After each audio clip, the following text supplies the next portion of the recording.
Muy buenas noches, qué bueno que nos acompañan, gracias por sintonizarnos, es un tiempo interesante el poder estar también escuchando la palabra de Dios. El libro de Romanos es realmente un libro exquisito, nos muestra también una estructura perfecta de por qué es que somos salvos, por qué la fe es la piedra angular sobre la que se fundamenta también nuestra salvación hecha por nuestro Señor Jesucristo. Bien, vamos a dar lectura el día de hoy al capítulo 13 y 14. Si nos da tiempo leeremos el 15 y el 16. Espero que así sea y que podamos terminar el día de hoy el libro de Romanos. No se pierdan la próxima semana el libro de Corintios, que será también una exquisitez. Así que, bueno, pues vamos a dar inicio a la lectura del libro de los Romanos, capítulo 13, en la versión amplificada, parafraseada y armonizada. Les sugiero que siempre nos acompañen con su Biblia en la mano, en la versión que a ustedes más les guste, para que entonces puedan darse cuenta de qué manera tan rica tiene esta versión de transmitir el mensaje de la palabra de Dios. Dice así, capítulo 13. Todos deben someterse a las personas que ejercen la autoridad, porque Dios es quien las ha otorgado ese cargo. Quiero ser muy enfático en este punto. La libertad que Jesucristo nos adquirió no nos exime de la obediencia y sumisión a las autoridades establecidas, porque no hay ningún gobierno en toda la tierra que Dios no le haya permitido llegar al poder. Así que quien se opone a las leyes ejercidas por la autoridad, se opone a lo que Dios ha ordenado. Y los que se resisten se acarrean un justo castigo de parte de Dios y también de los hombres. Esta razón tiene bastante fuerza para obligarlos a someterse a las autoridades de la tierra. Pero lo que debe inclinarlos a hacerlo con gusto es que están establecidas para nuestro favor, pero son terribles para quienes hacen lo malo. Porque los gobernantes no están para causar miedo a los que hacen lo bueno, sino a los que hacen lo malo. ¿Quieres estar en buenos términos con el gobierno? Sé un ciudadano responsable y te irá bien, pues el gobierno trabaja a tu favor. ¿Quieres vivir sin miedo a la autoridad? Entonces pórtate bien, respeta las leyes de tu gobierno y así la autoridad, en lugar de condenarte, te aprobará. Porque los gobernantes están al servicio de Dios para tu bien. Pero si te portas mal, entonces sí debes temblar de miedo. Porque no en vano la autoridad lleva sus armas, ya que está al servicio de Dios para dar su merecido al que hace lo malo. Por lo tanto, es preciso someterse a las autoridades, no solo para evitar el castigo, sino como un deber de conciencia. Haciendo así, estaríamos viviendo de manera responsable, no solo por temor al castigo, sino también porque es la forma correcta de vivir. También por esta razón, ustedes pagan impuestos, porque las autoridades están al servicio de Dios, dedicados a las funciones de su ministerio, continuamente ocupados en conservar el orden y la paz, así como en administrar justicia. Por estos servicios deben recibir un salario digno, para que puedan seguir sirviendo en el trabajo que Dios les ha encomendado. Cumplan con gusto sus obligaciones. Denle a cada uno lo que le corresponde. Al que deban pagar contribuciones, páguenle las contribuciones. Al que deban pagar impuestos, páguenle los impuestos. Al que deban respeto, respétenlo. Al que deban estimación, estímenlo. No tengan deudas con nadie, aparte de la deuda de amor que tienen unos con otros, pues éstas nunca terminan de pagarse. Al amarnos, estarán cumpliendo lo que la ley de Dios ordena. En pocas palabras, cumplan en todo con todos. Porque si amas a tu prójimo como a ti mismo, jamás sentirás deseos de perjudicarlo, engañarlo, matarlo, ni jamás pecarás con su esposa, ni desearás lo que le pertenece. Los mandamientos son muy claros cuando dicen, no cometas adulterio, no mates, no robes, no codicies. Pero estos y los demás mandamientos quedan comprendidos en estas palabras. Ama a tu prójimo como a ti mismo. El que tiene amor no hace mal al prójimo.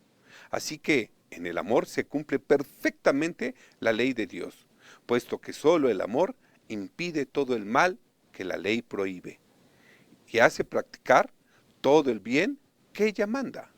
Es pues el amor la única ley que necesitamos. En todo esto, tengan en cuenta el tiempo en que vivimos. Tenemos que vivir como Dios manda. Y sepan que ya es hora de despertarnos del letargo. Despertarnos, porque nuestra salvación está más cerca ahora que al principio, cuando creíamos en el mensaje. Sí, el regreso del Señor está más cerca ahora que cuando creíamos en Él. La noche está muy avanzada y se extingue. Ya se acerca el día de su regreso. Será muy pronto. Por eso, dejemos de hacer las cosas propias de la oscuridad y revistámonos de luz, como un soldado se reviste de su armadura. Actuemos con decencia y honradez, como en pleno día, para que nadie pueda criticarnos. No andemos en banquetes y borracheras, ni en inmoralidades sexuales y vicios, ni en discordias y envidias.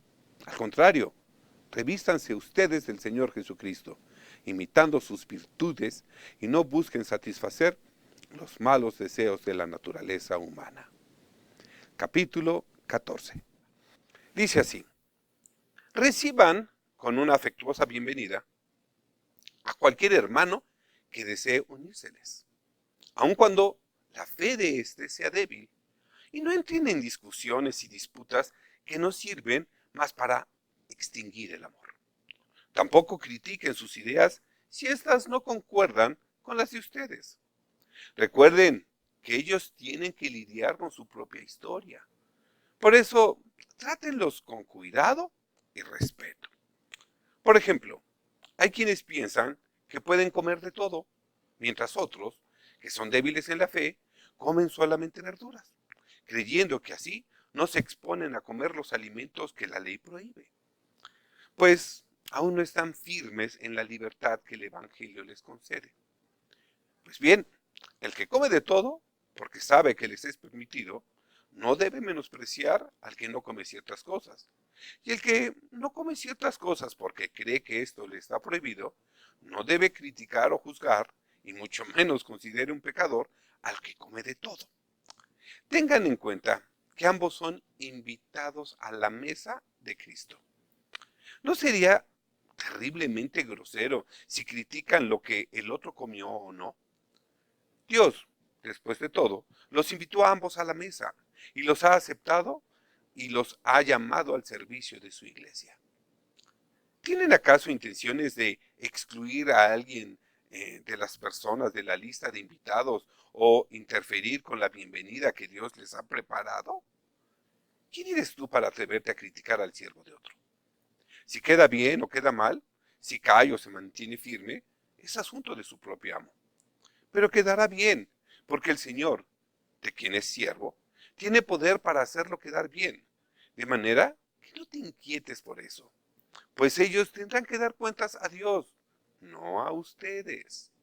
Por tanto, dejen que sea Él quien les diga si están haciendo bien o mal, si hay que hacer correcciones o aprender modales. Créanme, Dios puede manejar esto sin su ayuda. Otro asunto. Digamos que una persona piensa que algunos días deben reservarse como santos y otra piensa que cada día es más o menos como cualquier otro. Hay buenas razones de cualquier manera, pues los judíos creen que los cristianos deben observar las festividades judaicas como días especiales de adoración. Y hay quienes dicen que no es necesario, porque todos los días son de Dios.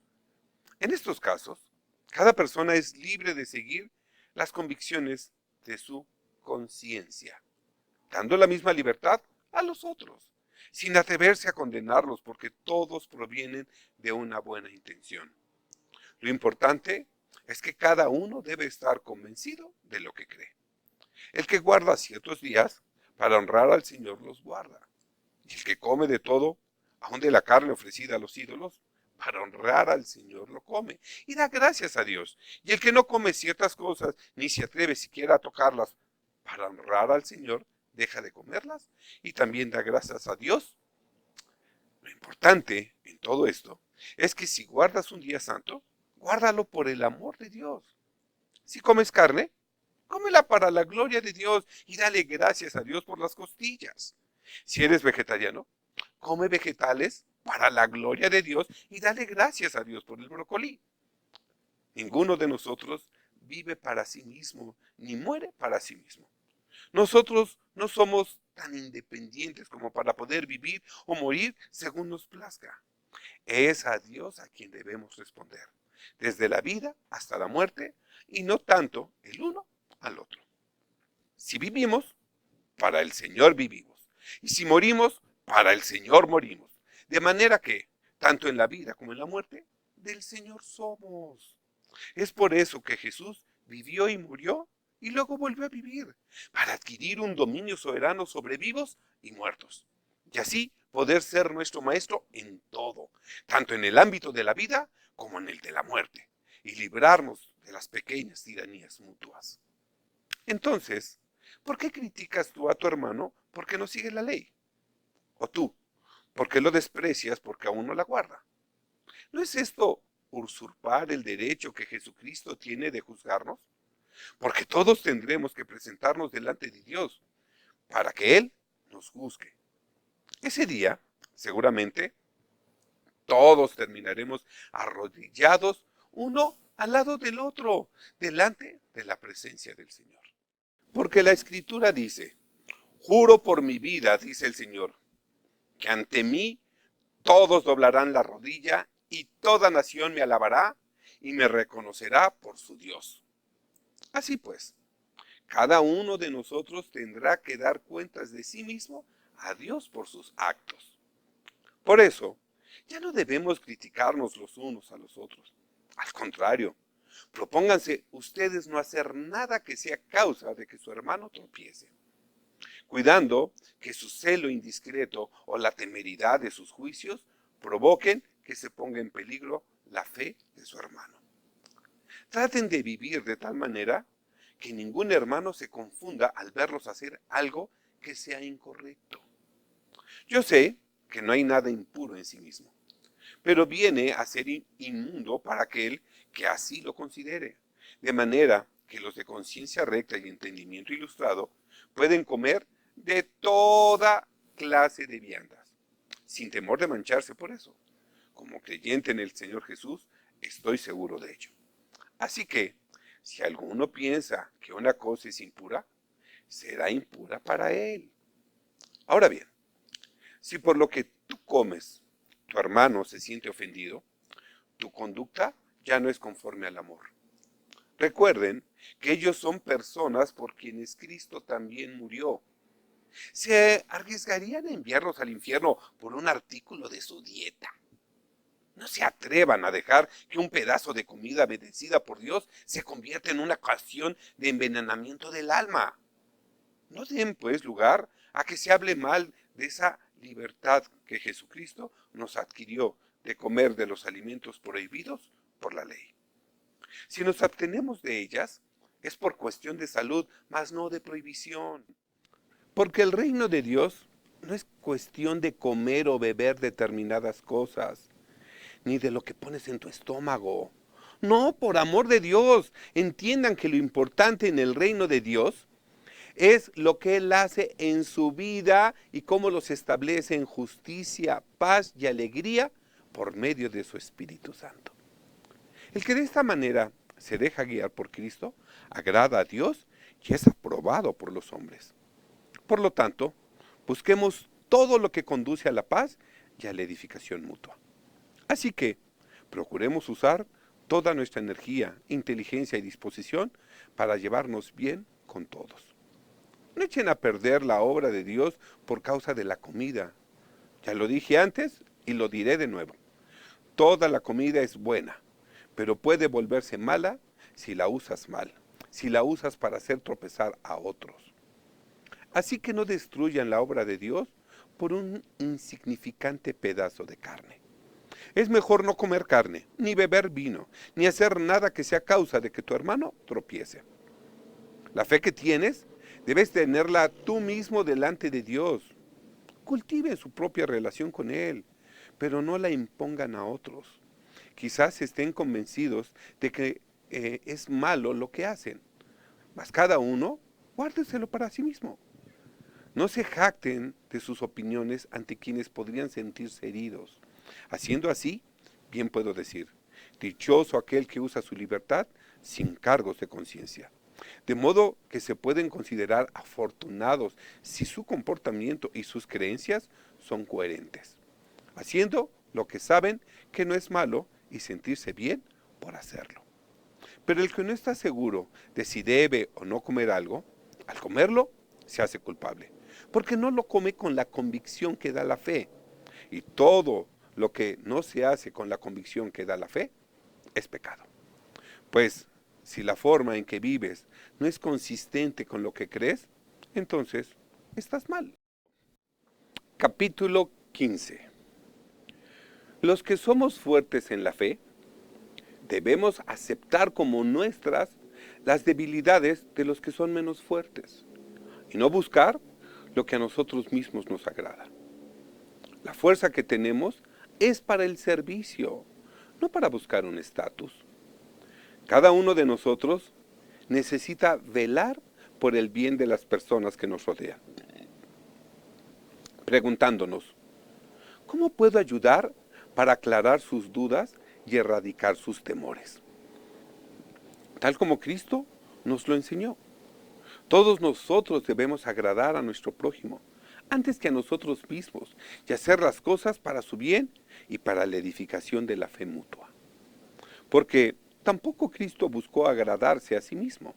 Al contrario, en él se cumplió lo que dice la Escritura. Las ofensas de los que te insultaban cayeron sobre mí.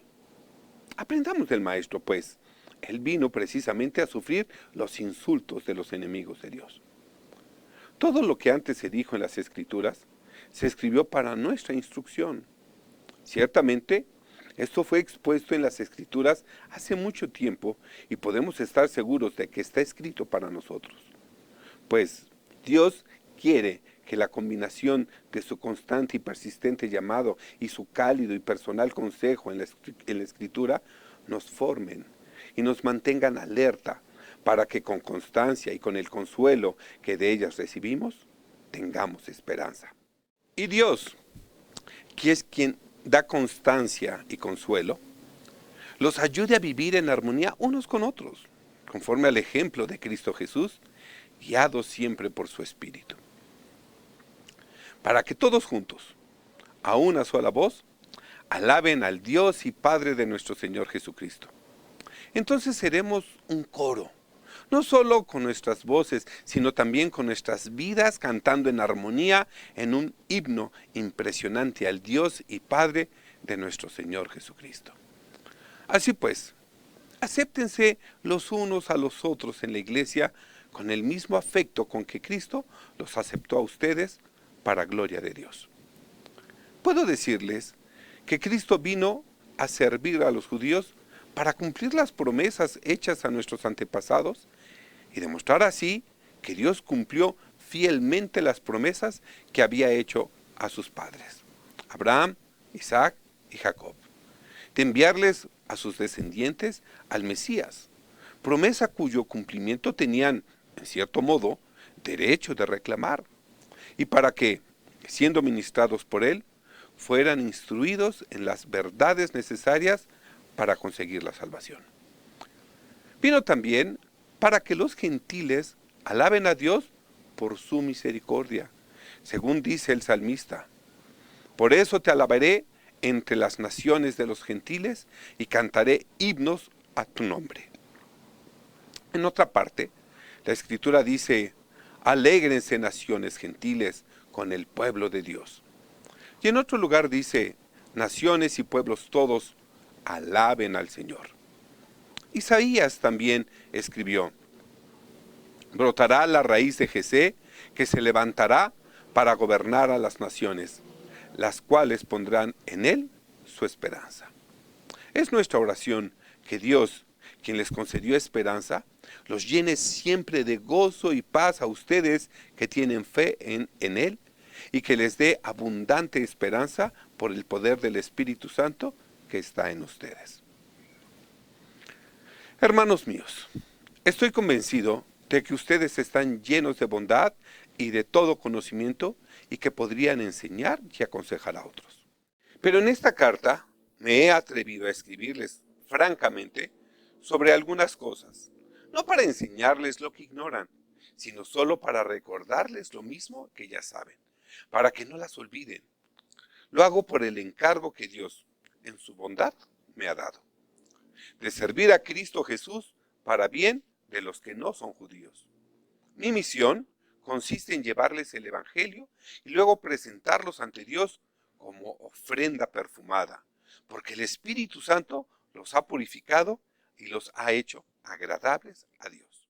Mirando hacia atrás sobre lo que se ha logrado y lo que he observado, debo decir que estoy muy complacido.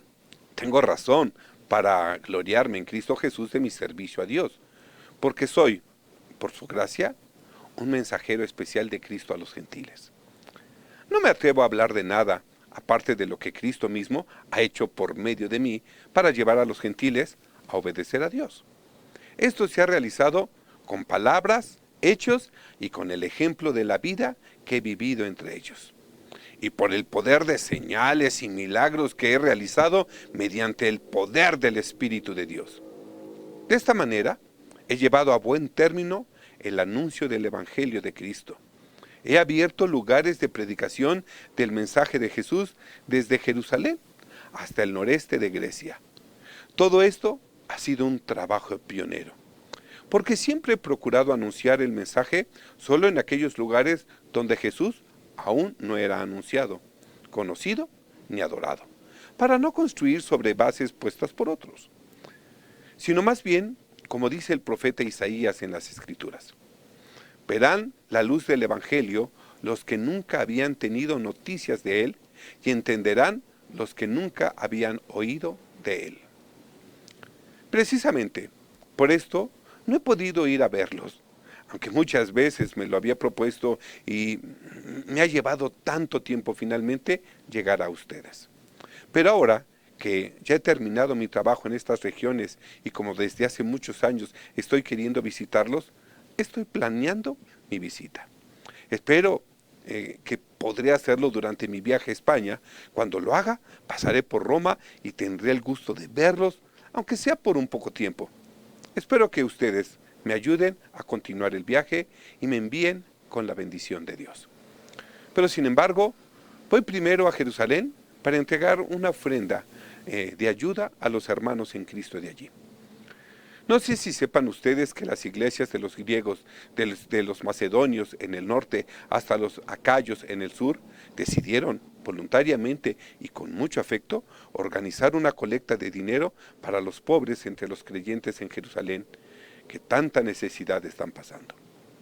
Estaban felices de hacer esto, pero también era un deber, porque así como los creyentes de la comunidad de Jerusalén compartieron tan abundante y tan generosamente sus bienes espirituales con ellos, es correcto que hagan lo que puedan con sus bienes temporales y materiales para aliviar la pobreza, también temporal, de ellos. Así que, tan pronto como haya hecho esto y entregue personalmente esta canasta de bendiciones, saldré para España y de paso los visitaré a ustedes en Roma. Estoy seguro de que mi visita les será provechosa, porque llevaré conmigo la gracia del Evangelio de Jesucristo y la abundancia de sus dones. Así nos enriqueceremos todos con sus bendiciones y servirá para afirmarlos en la fe y de atraer sobre ustedes con mayor abundancia la gracia de Dios y los dones de su Espíritu. Hermanos, por nuestro Señor Jesucristo y por el amor que el Espíritu nos da, les ruego que se unan conmigo en la lucha, orando a Dios por mí y por mi trabajo. Pidan a Dios que me libre de los incrédulos que hay en Judea. Sí, pidan a Dios que me proteja en Jerusalén de los que no son cristianos. Oren para que la ayuda que llevo a los hermanos de Jerusalén sea bien recibida. Oren también para que, si Dios quiere, llegue yo con alegría a verlos a ustedes y tenga descanso al visitarlos, confortándonos unos a otros. La paz de Dios sea con todos ustedes. Oh sí, que el Dios de paz esté con todos ustedes. Amén. Capítulo 16. Les recomiendo a nuestra hermana Febe, diaconisa y representante clave en la iglesia del pueblo de Cencreas en Corinto. Recíbanla bien en el nombre del Señor, como se debe hacer entre los hermanos de la fe. Ayúdenla en todo lo que necesite, con toda la generosa hospitalidad por la que los cristianos somos famosos. Ayúdenla porque ella ha ayudado a muchos, y también a mí. Le apoyo tanto a ella como a su trabajo. Saluden a Prisca y Aquila, mis compañeros de milicia en el servicio de Cristo Jesús.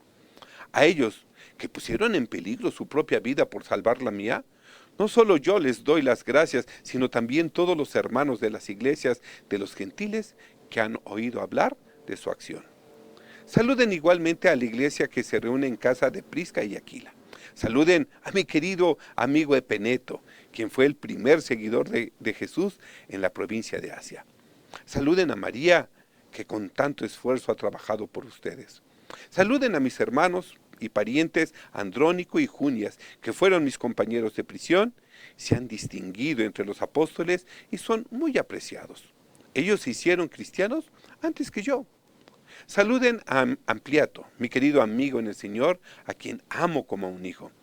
Saluden a Urbano, nuestro compañero de trabajo en Cristo, y a mi querido Estaquis. Saluden a Apeles, aprobado en Cristo. Saluden a los de la casa de Aristóbulo. Saluden también a Herodión, mi pariente. Saluden a los de la casa de Narciso, los cuales están en el Señor. Saluden a Trifena y a Trifosa, las cuales trabajan en el Señor. Saluden a la hermana Pérsida, la cual ha trabajado mucho en el Señor. Saluden a Rufo, escogido en el Señor, y a su madre, que también es como una madre para mí. Saluden a Asíncrito, a Flegonte, a Hermas, a Patrobas, a Hermes y a los hermanos que están con ellos. Saluden a Filólogo, a Julia, a Nereo y a su hermana, a Olimpas y a todos los santos que están con ellos. Salúdense los unos a los otros con un beso santo. Los saludan todas las iglesias de Cristo. Hermanos, antes de terminar esta carta, déjenme decirles algo más. Les ruego que se fijen en los que causan divisiones y ponen tropiezos en contra de las enseñanzas que ustedes recibieron. Apártense de ellos, porque no sirven a Cristo nuestro Señor, sino a sus propios apetitos, y con sus palabras suaves y agradables engañan el corazón de la gente sencilla. Todos saben que ustedes han sido obedientes. Me alegro de su actitud y quiero que muestren sabiduría para hacer lo bueno, pero no para hacer lo malo. Y así, aunque nunca ha habido ninguna duda sobre su honestidad en estos asuntos, no podría estar más orgulloso de todos ustedes. Quiero que también sean inteligentes, asegurándome de que todo lo bueno sea real. No sean crédulos con respecto al mal, ni se dejen llevar por la seducción de las palabras suaves. Disfruten lo mejor de Jesús. Así, el Dios de paz aplastará pronto a Satanás bajo los pies de ustedes. Que nuestro Señor Jesús les dé de su gracia. Les manda saludos Timoteo, mi compañero de trabajo, y también Lucio, Jasón y Sosipatro, mis paisanos. Yo, Tercio, que estoy escribiendo esta carta dictada por Pablo, también les mando saludos en el Señor. Los saluda Gallo. Estoy alojado en su casa, que él pone a disposición de toda la iglesia. También los saluda Erasto, tesorero de la ciudad, y el hermano Cuarto. La gracia de nuestro Señor Jesucristo sea con todos ustedes. Amén. Alabanza final a Dios. Alabemos a Dios, que puede hacerlos a ustedes firmes conforme al Evangelio que yo anuncio y la enseñanza acerca de Jesucristo. Esto está de acuerdo con lo que Dios me ha revelado de su designio secreto, el cual estuvo oculto desde antes que el mundo existiera. Lo que antes estuvo oculto, ahora se ha dado a conocer por los escritos de los profetas, de acuerdo con el mandato de Dios eterno. Todas las naciones del mundo ahora pueden conocer la verdad leyéndola en su libro abierto y disponible para todos y ser llevados a una creencia obediente, cumpliendo las órdenes de Dios, quien comenzó todo esto hasta la última carta. A Dios, el único y sabio, sea honor y gloria para siempre por medio de Jesucristo. Amén. Los ama entrañablemente, Pablo. Bien, con esto hemos dado término a una carta deliciosa, a la carta del apóstol Pablo a los romanos.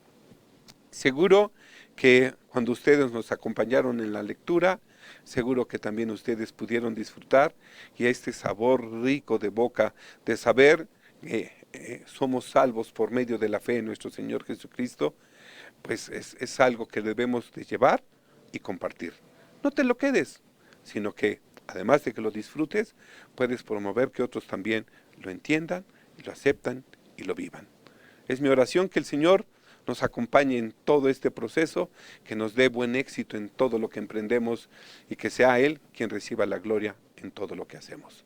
Bien, me despido, no sin antes decirles que para el Señor sea la gloria por siempre. Amén y amén. Eso siempre se los dejo de tarea.